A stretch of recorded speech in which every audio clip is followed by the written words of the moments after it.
우리는 보통 왕이라고 하면요, 부를 것이 없는 행복의 꼭대기에 있는 사람이다, 그렇게 생각합니다. 근데 성경 속 다윗을 보면 참 왕이라고 해서 행복한 건 아니구나.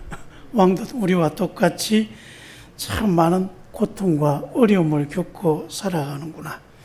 그 인생이 참 고되다는 것을 느끼게 됩니다. 그래서 여러분, 그 다윗의 그 삶, 오늘 시편 55편을 보니까 뭐라고 이야기합니까? 내 마음이 내 속에서 심히 아파하며 사망의 위험이 내게 임하였도다. 두려움과 떨림이 내게 임하고 공포가 나를 덮었도다. 이걸 세번역 성경에서는 또 이렇게 번역했습니다. 내 마음이 진통하듯 뒤틀려 찢기고 죽음의 공포가 나를 엄습합니다. 두려움과 떨림이 나에게 밀려오고 몸서리치는 전율이 나를 덮고 있습니다. 한마디로 지금 난 숨조차 제대로 쉬어지지 않는 그런 기막힌 공포와 짓눌림 속에서 살아가고 있다. 그 다윗의 입에서 뼈를 깎는 그런 탄원이 흘러나옵니다. 얼마나 힘들었는지요. 또 이렇게 말합니다. 나는 말하기를 만일 내가 비둘기같이 날개가 있다면 날아가서 편히 쉬리로다. 내가 멀리 날아가서 저 광야에 머무리로다. 내게 날개가 있다면 아무도 없는 저 광야에 홀로 그렇게 가서 내 거기서 살아가서 쉴 수만 있다면 얼마나 좋을까. 그리 탄식하는 거죠. 여러분, 도대체 무엇이 다윗을 이렇게 힘들게 하고 이 공포에 짓눌리게 만들었을까? 날개만 있다면 아무도 없는 사막에 가서 거기서 혼자 살 수 있도록 그렇게 도망치면 좋겠다, 그런 마음이 들었을까? 이 이유가 12절과 13절에 나옵니다. 나를 비방하는 자는 원수가 아니라 원수일진데 내가 견뎠으리로다. 나를 대하여 자기를 높이는 자를 나를 미워하는 자가 아니라 미워하는 자일진데 내가 그를 피하여 숨었으리로다. 너로다, 곧 너로다. 나의 동료, 나의 친구요, 나의 가까운 친척이로다. 좀 쉽게 이야기하면 차라리 저 이방 사람들, 내 대적이 된 저 원수 같은 사람들이 나를 향해 칼을 뽑아 들었다면 내가 그 어려움은 견뎌냈을 것이다. 차라리 나를 미워하는 사람이 나를 비방해 줬다면 그들을 피해서 숨기라도 했을 것이다. 근데 너라니, 다른 사람도 아닌 너라니, 나를 이렇게 힘들게 하는 게 바로 나의 친구인 너다. 여기서 다윗이 부르고 있는 그 사람, 역사적으로 보면 아히도벨이라고 하는 사람입니다. 여러분, 친구를요, 히브리어로 알롭이라고 합니다. 여기 알롭은 내 마음과 내 삶의 모든 비밀을 함께 나눌 수 있는 그렇게 친밀한 사람들, 그런 뜻입니다. 지금 우리 젊은 사람들 표현으로 그렇게 알룹, 그걸 번역한다면 찐친이다. 너와 나는 찐친이다. 아니면 소울메이트다. 그렇게 말할 수 있습니다. 다윗은 나라의 어려운 일들뿐 아니라 전쟁을 나갈 때 계략을 세우는 것, 그것을 아히도벨과 늘 의논을 합니다. 그의 계획을 듣고 그것을 따릅니다. 그래서 아히도벨을 다윗의 모사라 그랬습니다. 공적인 일만 이렇게 도와주는 사람이 아니라 그의 가장 친구다. 그래서 사적인 비밀도 이 아히도벨에겐 다 털어놓고 그러면서 그 속마음을 함께 나누던 그런 사람이었습니다. 그런데 그가 배반의 칼을 빼든 겁니다. 가장 믿었던 그 사람이 자신의 등 뒤에 칼을 꽂았다는 사실을 깨달았을 때에 이 다윗은요, 정말 그 상실감이라고 해야 되나요? 그 배반감, 정말 얼마나 그게 힘들었던지 자기 영혼이 갈갈이 찢겨나간다. 그렇게 말할 정도로 고통스러워한 것입니다. 몸이 찢기고 비틀리는 고통으로 사시나무 뜨듯이 공포에 잠기고 피가 마르고 그리고 분노의 그 배신감으로 어찌할 줄 모르게 되는 것, 지금 다윗의 상황입니다. 그런데 여러분, 여기까지만 보면요, 그렇게 다윗이 믿었던 사람, 찐친이라고 했던 그 아히도벨, 이 사람이 참 나쁜 놈이다, 우리 그리 생각하기 쉽습니다. 그런데요, 또 한 가지 질문을 해볼 수 있습니다. 그렇게 찐친이고 소울메이트 있던 아히도벨이 왜 배반했을까? 여러분, 성경을 좀 더 깊이 들여다보면요, 뜻밖의 반전이 있습니다. 원인을 거슬러 올라가면 다윗이 아히도벨에게 정말 그 마음이 씻을 수 없는 잔혹한 그런 상처를 남겼다, 그런 과거가 있는 걸 알 수 있습니다. 아히도벨의 이름은 엘리암입니다. 다윗을 위해 충성한 용사들이 있는데 그 중에 37인을 들라 그러면 엘리압이라는 사람이 그 이름 안에 들어갑니다. 그리고 그 엘리암의 딸이 있습니다. 누구일까요? 그 딸이 바로 바세바입니다. 그러니까 아히도벨의 손녀가 바세바입니다. 그리고 아히도벨의 손주 사이가 바로 다윗의 충직한 장수 우리아입니다. 아히도벨 입장에서 다윗은 어떤 왕입니까? 자신의 평생을 바쳐 섬긴 주군이었고 자기 아들과 손주 사이를 용사로 바친 그런 가문의 영웅이었습니다. 그런데 그런 그를 다윗이 어떻게 합니까? 한순간에 욕정이 이기지 못해서 자신의 탐욕을 위해 알리암의 딸이자 아히도벨의 소녀인 바세바를 권력으로 짓밟았습니다. 그것도 모자라 그 수치를 듣겠다고 그 아히도벨의 손주 사위이자 충직한 신하인 우리야, 그걸 최전방에 내몰아서 교묘하게 죽게 만들었습니다. 자신이 가장 신임하는 모사 가문의 명예를 짓밟고 자신의 손녀를 유린하고 충직한 손주 사이를 죽게 만든 사람 누구입니까? 다윗입니다. 아히도벨의 관점에서 봤을 때 가문의 신의를 먼저 참혹하게 짓밟고 배신한 사람, 바로 다윗입니다. 다윗이 바세바를 얻기 위해 저지른 그 죄에 나단 선지자를 통해서 완전히 밝혀졌을 때 다윗은 하나님 앞에 바로 눈물로 회개했습니다. 그런데 참 안타깝게도요, 정작 자신이 범죄 때문에 평생 피눈물을 흘리며 고통받는 우리아의 가문에 또 엘리암과 아히도벨에게 찾아가 진심으로 사죄하거나 그 상처를 보듬으려고 하는 노력은 하나도 하지 않았습니다. 제 생각인데요, 그래도 바세바를 왕후로 맞이해 주었으니까 이해해 주지 않겠나, 그렇게 생각하면서 그 깊은 상처를 그저 그냥 두고 방관해 버린 것입니다. 그런데요, 인생이란 게 참 묘합니다. 다윗이 덮어두고 피했던 그 배신의 상처, 다윗 생각에는 시간이 지나면 잊어지겠지.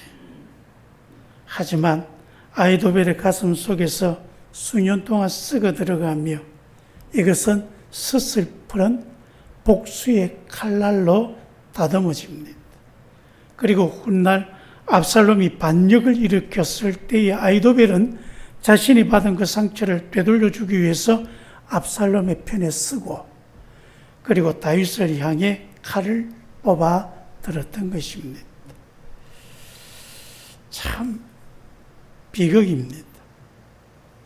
다윗은 지금 자기가 피해자라고 동료에게 배신당했다고 억울하다고 부르짖고 있지만 실은 그 아픈 씨앗을 먼저 뿌린 것은 다윗 자신이었다는 것, 그건 잘 알지 못하고 있습니다. 성도 여러분, 우리는 흔히요, 다윗을 떠올릴 때 완벽한 왕이다, 결점이 없는 성군이다. 그렇게 생각합니다. 돌멩이 하나로 골리앗을 무너뜨린 위대한 장수이고 하나님이 다윗만 같아라. 다윗 하나님의 마음에 합한 사람, 늘 찬양과 기도가 넘치는 영적 거인으로 생각합니다. 그런데 다윗은 무결점의 인물이 아닙니다. 하나님 앞에서 영적으로 뜨거울지 몰라도 사람과의 관계, 특히 갈등이 일어났을 때에는 그 갈등을 어떻게 풀어야 할지 모르는 상당히 미숙한 사람인 것을 볼 수가 있습니다.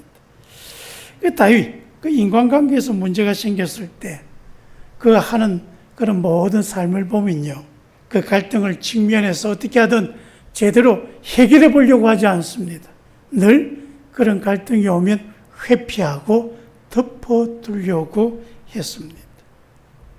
다윗의 외부에죠. 골리앗이나 사울 왕처럼 눈에 보이는 원수 앞에서는 대단하게 났습니다. 그런데 이상하게도 자기 집안 사람들, 자기가 섬기던 사람들, 그런 신하들과의 어떤 정서적인 갈등, 뭔가 문제가 있어서 시비가 걸려졌을 때 그때 늘 도망치고 덮어두고 어정쩡하게 그 문제가 되려고 그러면 차단해버리고 그렇게 넘겨버립니다. 그 자신이 정말 사랑했던 아내가 있지 않습니까? 사울왕의 딸 미갈. 미갈이 자기를 업신여겼습니다. 하나님의 법궤가 들어오는 걸 보고 너무 기뻐서 막 빨가벗고 춤을 추는데 그걸 보고 미갈이 왕이 어디 그렇게 채통 없이 그렇게 하냐 핀잔을 주니까 그때 그 다윗이 어떻게 합니까? 그것에 대해서 서로 대화로 풀려 하지 않고요. 꽁 해가지고 죽을 때까지 미갈을 다시 보지 않습니다. 큰아들 암논이 이복 여동생인 다말에 반했습니다. 그리고 강간해버립니다. 그랬을 때 다윗은 거기에 대해서 심히 노하니라 한번 화났다고 고함 쳐놓고 그걸로 끝입니다. 아버지로서 재판관으로서 그 암논을 불러가지고 네가 왜 그렇게 했느냐 하면서 막 정말 눈물이 쏙 빠지도록 그렇게 징계를 하거나 꾸짖지 않았습니다. 그리고 상처를 당한 다말 찾아가서 위로해 주던가 보듬어 주는 아버지로서 당연히 해야 될 그 일도 하지 않았습니다. 그냥 내버려 두었습니다. 그렇게 방관했더니 어떻게 합니까? 또 다른 비극이 일어납니다. 다말의 친오빠가 압살롬입니다. 그 압살롬이 보니까 화가 나거든요. 아버지가 아무것도 안 하니까 내가 해야 되겠다. 그래서 그 형 암논을 암살해버립니다. 암살해버리고 난 뒤에 도망가 버립니다. 외국으로. 그 외국에서 이제 도망이 있는데 또 다윗이 압살롬을 참 좋아해요.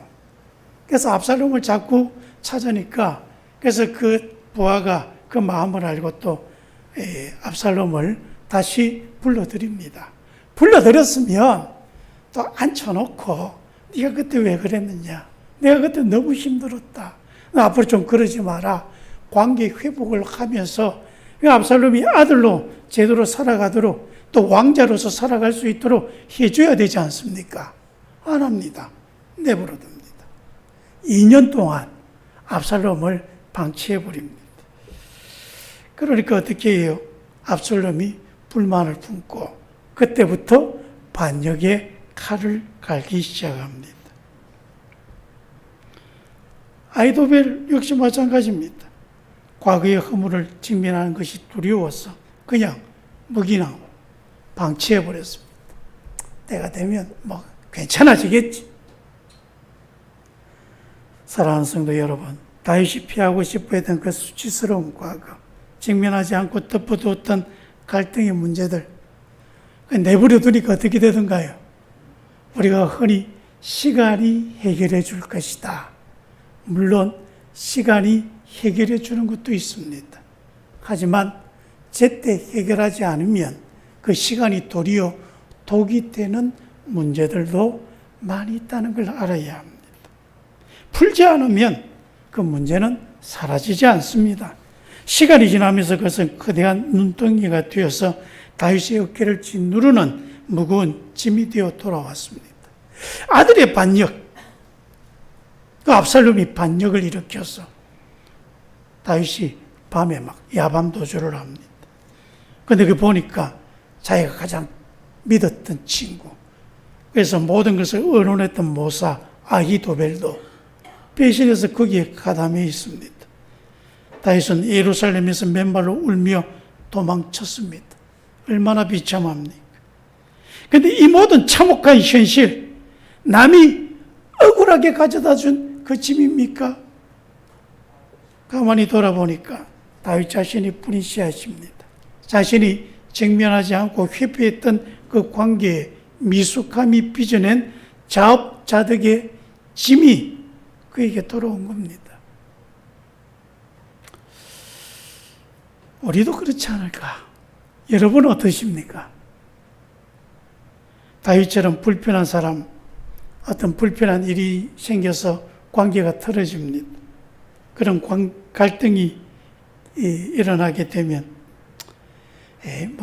언젠간 잊어지겠지? 그러면서 피하거나 덮어두지 않습니까? 내 실수로 만들어진 문제 앞에서 사과하고 책임을 지기보다 하나님께 회개했으니까 다 됐다. 그러면서 정작 그 피해를 입은 당사자의 눈물, 그 아픔은 외면해 버리지는 않았습니까? 여러분, 그렇게 해서 해결해야 될 갈등과 문제, 우리가 해결하지 않으면요, 그 갈등은 사라지지 않습니다. 내가 회피했던 그 미숙함의 죄의 열매는 언젠가 내 삶의 가장 아픈 고리가 되어서 내게 무거운 짐으로 돌아오는 것입니다. 그게 우리 모든 사람들이 겪고 있는 문제가 아닌가. 그런데 이런 비극의 한복판에서 우리는 가장 결정적인 또 질문을 하게 됩니다. 내가 뿌린 씨앗이 나를 향한 배신의 칼날로 돌아오는 이 참혹한 인생의 짐, 이 복수의 악순환 앞에서 이걸 어떻게 해결해야 하는가? 오늘 본문은 인생의 무거운 짐을 마주했을 때 선택할 수 있는 두 가지의 길을 보여주고 있습니다. 첫 번째 길은 아히도벨처럼 자신이 직접 복수의 칼을 들여 해결하려고 하는 것입니다. 아히도벨, 가문에 가해진 참혹한 상처와 짓밟혀져 버린 그 명예, 그 짐이 얼마나 무겁고 아팠겠습니까? 하지만 아히도벨은 그 짐을 다루는 방식으로 사적인 복수를 선택했습니다. 내가 직접 재판관이 되고 집행자가 되어서 다윗을 응징해야 되겠다. 그래서 여러분, 이 사건이 기록되어 있는 데가 사무엘하 17장인데 거기 보면 압살롬이 반역에 성공했습니다. 그래서 아히도벨이 압살롬에게 이렇게 말합니다. 내가 밤에 다윗의 뒤를 출격하여 오직 다윗 왕만 죽이고 모든 백성은 당신에게 돌아오게 하겠습니다. 이 아히도벨이 얼마나 한에 사무쳤으면 자신의 손으로 직접 다윗 왕만 죽이고, 그래서 내 원한을 갚겠다, 그렇게 말한 것입니다. 내 원수를 갖고 하나님이 하시지 않는 그 정의를 내가 실현하겠다, 그래야 한 거죠. 근데 이런 복수의 칼을 간 이 아히도벨, 내가 직접 심판하겠다, 그 끝이 어떻게 됩니까? 그렇게 계획을 내었는데 압살롬이 받아주지를 않습니다. 자기 계획이 무산되니까 이 사람 쓸쓸히 자기 고향으로 돌아가서 자기 스스로 생을 마감하고 맙니다. 내 상처와 억울함을 내 손으로 갚아보겠다, 복수의 칼을 떼어들었습니다. 그런데 그 복수의 칼은요, 상대방을 찌르기 전에 자신의 영혼과 그의 인생을 먼저 파멸시킬 수 있다는 사실도 알아야 합니다. 내가 재판관이 되어서 상대를 단죄하려고 할 때 우리는 또 다른 가해자가 될 수 있습니다. 그리고 결코 끝나지 않는 복수의 굴레에 스스로를 가두게 되어지는 것입니다. 반면에 두 번째 길이 있습니다. 다윗처럼 자기 죄와 상처의 짐까지 하나님께 내던지는 은혜의 길입니다. 다윗 역시 피가 마르는 배신감과 수치심의 짐을 지고 있습니다. 게다가 이 비극이 자신의 과거 허물 때문에 찾아왔다는 죄책감까지 그를 짓누릅니다. 그런데 여기서 다윗은 왕의 권력으로 자신의 사적인 복수를 하고자 하는 응징의 칼을 빼지 않았습니다. 도리어 22절에 내 짐을 여호와께 맡기라. 그가 붙드시고 의인의 요동함을 영원히 허락하지 않으시리로다. 여러분, 이 구절에 맡기라. 이 히브리어 말로 하샬락입니다. 이 맡기는 짐을 가지고 있다가 살포시 옆에 이렇게 두는 걸 말하는 게 아니고요. 있는 힘을 다해서 집어 던지는 걸 말합니다. 맡긴데 어떻게 맡겨요? 좀 과하게 맡깁니다. 했다 그러면서 집어 던져버리는 것입니다. 다윗은 자신의 억울함만 던진 것이 아닙니다. 내가 저질렀던 수치스러운 모습, 내가 미숙해서 풀지 못했던 그 관계의 상처, 그로 인해 찾아온 참혹한 징계의 짐까지 하나님 앞에 염치 불구하고 통회하는 심령으로 집어 던진 것입니다. 누구에게 집어 던졌습니까? 하나님께 집어 던진 것입니다. 하나님, 저 사람도 나쁜 배신자이지만 나 역시 주님 앞에 씻을 수 없는 죄인입니다. 내 힘으로는 이 죄의 사슬, 이 복수의 악순환을 끊어낼 힘도 용기도 없습니다. 내 손으로 사적 응징의 칼을 지금 내려놓습니다. 공의로우신 하나님이 친히 판단하시고 이 죄인을 불쌍히 여겨주십시오. 그러면서 다윗이요, 뭐라고 이야기합니까? 의인의 요당함을 허락지 않으시리로다. 자신을 의인이라 그럽니다. 여러분, 다윗은 의인입니까? 제가 보기에 참 뻔뻔합니다. 근데 여러분, 성경이 말하는 의인은 죄가 하나도 없는 정말 완전 무결한 완벽한 사람이 아닙니다. 자신의 죄와 상처를 있는 그대로 인정하고 이를 하나님 발 앞에 던져버리며 하나님 해결해 주십시오. 하나님과의 관계를 정말 중요하게 생각한 모든 것을 하나님과 해결해 가려고 하는 사람, 하나님은 이런 사람들을 의인이다 그렇게 말합니다. 스스로 재판관이 되어서 복수하려고 하는 게 아니라 공의로운 하나님 앞에 모든 것을 맡기고 나는 하나님의 뜻에 순종하겠습니다. 다윗이 자신의 짐 전체를 하나님께 던졌습니다. 우리가 보기엔 참 뻔뻔한데 여기에 굉장히 놀라운 사실이 있습니다.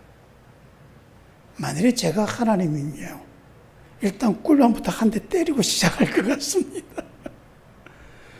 근데 그렇게 자신의 그 모든 무거운 짐을 하나님 앞에 내던지는 그 뻔뻔한 다윗을 하나님은 받아주십니다. 그리고 하나님이 그 짐을 대신 져 주십니다. 그래서 어떻게 합니까? 하나님이 그 다윗의 삶에 개입하십니다. 그 문제 하나하나를 하나님 문제인 양 받아들이고 해결해 가십니다. 그리고 그 배신의 폭풍 속에 맨발로 도망쳐서 사경을 헤매고 있는 다윗을 하나님께서 단단히 붙들어 주시고 그를 회복시켜 주십니다. 얽히고 설킨 상처의 복수, 이 모든 악순환, 그 속에서 우리는 사실 어떻게 살아가야 될지를 모릅니다. 그런데 이것을 회복시키고 온전케 하는 길은 다른 게 아닙니다. 다윗처럼 하나님 앞에 다 맡기는 것입니다. 내가 직접 응징하겠다는 복수의 칼을 내려놓고 내 억울한 상처뿐 아니라 내가 저지른 수치는 죄와 내 이 미움의 미숙함의 모든 짐까지 십자가 앞에 완전히 내던지는 것입니다. 내가 심판관 되기를 포기하고 하나님께 이 모든 것을 맡겨드릴 때에 나를 감싸고 있는 복수의 굴레가 끊겨지고 참된 평안이 우리 속에 임하여지는 것입니다. 우리가 살아가는 이 땅의 삶은 저마다 무거운 짐을 지고 살아가는 고단한 여정입니다. 때때로 막막합니다. 이거 어찌해야 하나. 근데 여러분 기억해야 합니다. 우리가 지고 있는 가장 무거운 짐은 남이 나에게 준 상처뿐 아니라 내가 뿌렸던 죄씨앗, 내가 외면하고 방관했던 관계의 미숙함이 불러 들여온 결과일 수도 있다는 것입니다. 그래서 더 문제가 어려워지는 거죠. 그런데 여러분, 언제까지 내 상처를 핑계로 누군가를 향해 복수의 칼을 갈아야 합니까? 언제까지 내가 지은 죄와 실수의 짐 때문에 염치가 없다며 하나님을 피해 광야로 도망치기만 하겠습니까? 도망친다고 됩니까? 독일의 신학자 디트리히트 보네프라는 분이 있습니다. 굉장히 유명한 분입니다. 이분이 이렇게 말합니다. 하나님은 우리가 스스로 지려고 하는 짐 결코 대신져 주지 않으신다. 그러나 우리가 하나님 앞에 그것을 내어놓고 하나님 앞에 던지는 그 짐, 하나님은 하나도 외면하지 않고 친히 담당하여 주신다. 내가 직접 들고 있는 한, 내 죄책감의 짐을 스스로 끌어안고 있는 한, 하나님은 일하지 않으십니다. 오늘 이 시간 여러분, 내 힘으로 다 해보겠다. 내 힘으로 내 모든 짐을 짊어보려 했던 고집과 그 복수의 칼날 내려놓으시기 바랍니다. 남이 준 억울한 상처의 짐뿐만 아니라 내가 지은 수치스러운 죄의 짐, 나의 미숙함이 가져왔던 인생의 짐, 통회하는 심정으로 예수 그리스도의 십자가 앞에 다 던져버리시기 바랍니다. 우리가 짐을 던질 때 십자가에서 우리의 모든 죄와 허물, 우리의 그 모든 아픔까지 온몸으로 받아내신 예수 그리스도의 보혈이 우리를 덮어주실 것입니다. 복수의 악순환은 끊어지고 하나님이 친히 개입하셔서 저와 여러분의 그 삶을 온전하게 붙들어 주실 줄 믿습니다. 기도하겠습니다. 아버지 하나님, 우린 참 부족합니다. 어떨 때는 부족하지 않다 생각하는데 사실 우리는 연약합니다. 그래서 우리가 저지르는 실수와 죄와 또 그로 인한 참담한 결과들이 얼마나 많은지 모릅니다. 해결할 수 없으니까 우리 자꾸 도망칩니다. 그래서 그 문제가 더 어려워지고 꼬이고 나중에는 어찌해도 안 되는 그런 수렁 속에 빠져버립니다. 우리를 불쌍히 여겨 주옵소서. 우리 인생의 짐을 이 시간 하나님 앞에 던져버립니다. 주님께서 받아주시고 이제 이것이 하나님의 짐이 되어서 하나님이 해결해 주옵소서. 그래서 하나님이 언제나 내 삶에 개입하시며 다스리시고 온전하게 해 주시어 우리의 삶이 든든히 설 수 있도록 도와 주옵소서. 예수님 이름으로 기도합니다. 아멘.